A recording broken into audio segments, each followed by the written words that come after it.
all the time. Napakaganda na ang araw na ito ay sisimulan natin ng masaya. Atong sugdan, kining adlaw, uban sa kalipay. At ito yung ating pinaniniwalaan. Kapag daw marunong tayong lumaban sa buhay, kaya nating maging saksi. We become testimony of His love.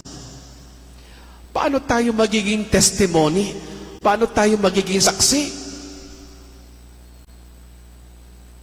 Kung makikita sa ating pagkatao ang kalungkutan, para bang pasan-pasan mo ang buong digdig. Hindi ka marunong bumati sa mga tao na nakakasalubong mo. Nganong mingaw man ka, naabay sa'yo. Sana makita natin. Maigsuon ang pagkakristohanon, ang atong nagunang motibasyon, mao ang pagkinabuhi nga malinawon, balaan, ug malipayon.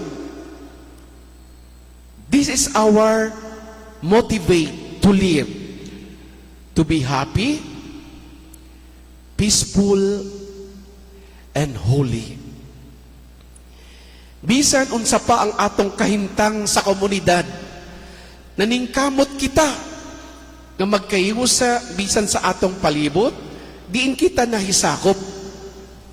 We are trying to live in peace.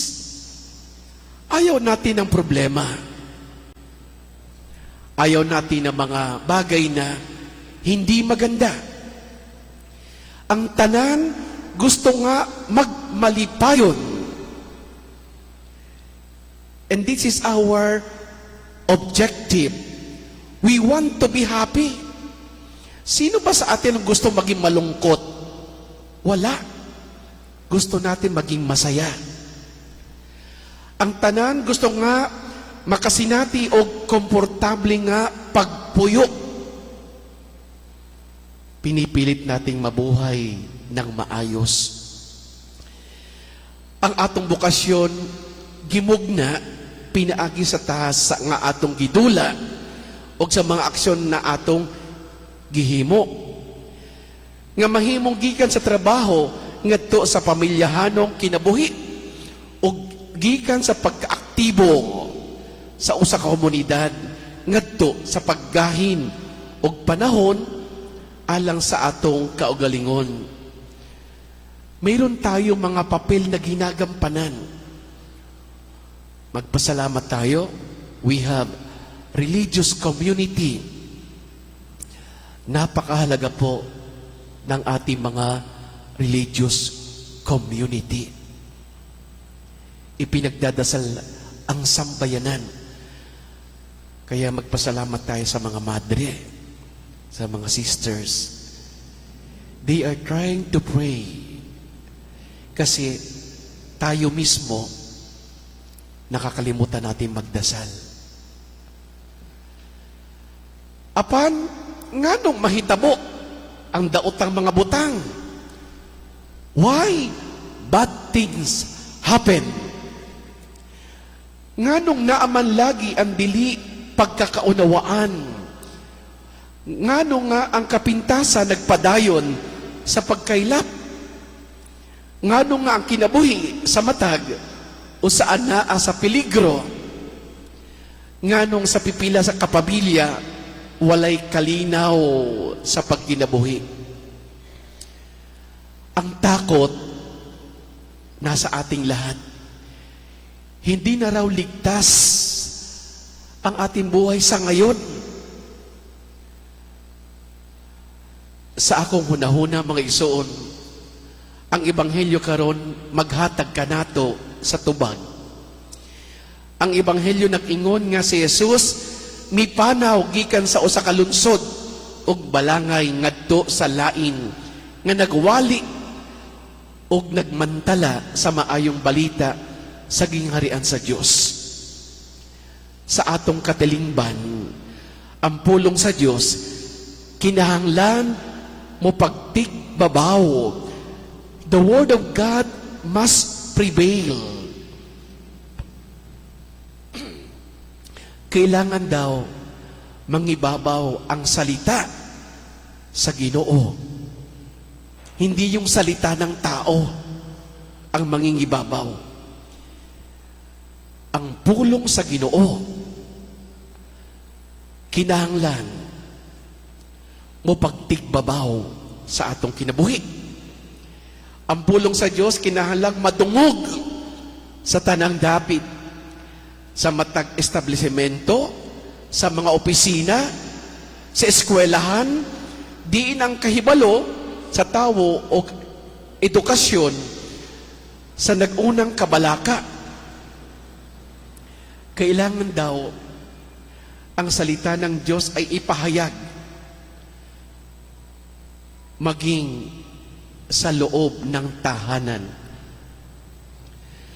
Apan, labaw sa tanan, ang pulong sa Diyos kinahanglan anaa sa matag Kristohanong pamilya. Paano minamahal ng pamilya ang salita ng Diyos sa kanilang pagsasama? Sa matag kasing-kasing sa matag sakop sa pamilya, ug adunay pagkadinyalian sa pagmantala sa pulong sa Diyos. There is an urgency. Ang pagpapahayag daw ng salita ng Diyos, huwag na nating ipagpabukas. We need today, kailangan nating ipahayag ang salita ng Diyos katulad ng ginagawa ni Jesus. Kinahanglan kini buhaton dayon. Kay kundili, ang dili maayo nga mga butang magsugod sa pagtubo. Kung wala daw magpapahayag ng salita ng Diyos, ang kasamaan mangingibabaw. Ang pisikal o mental nga kapintasan makapatingala kanato. Ang atong kinabuhi anaa sa kakuyaw kung walay palalipod sa Dios. Agigtubag sa atong bukasyon, isip Kristohanon, tungod sa atong bautismo gikan sa Dios, atong katungdanan ang pagmantala sa pulong sa Dios, atong misyon ang pagkinabuhi sa atong gituohan. Kita nagtuo kang Kristo.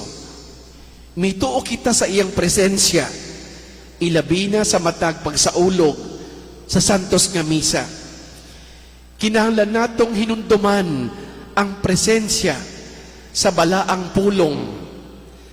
Sa dihang ang balaan nga kasulatan nag-ingon og ang pulong nahimong unod og mipuyo uban kanado. Napakaganda na kinikilala natin ang presensya ni Jesus. And the Word was made flesh and dwelt among us. Mga igsoon, si Jesus gitawag og Emmanuel, nga nagpasabot nga ang Dios uban kanato. Nganong nahadlok man kita, nganong dili kita mabuhi sa kamatuoran.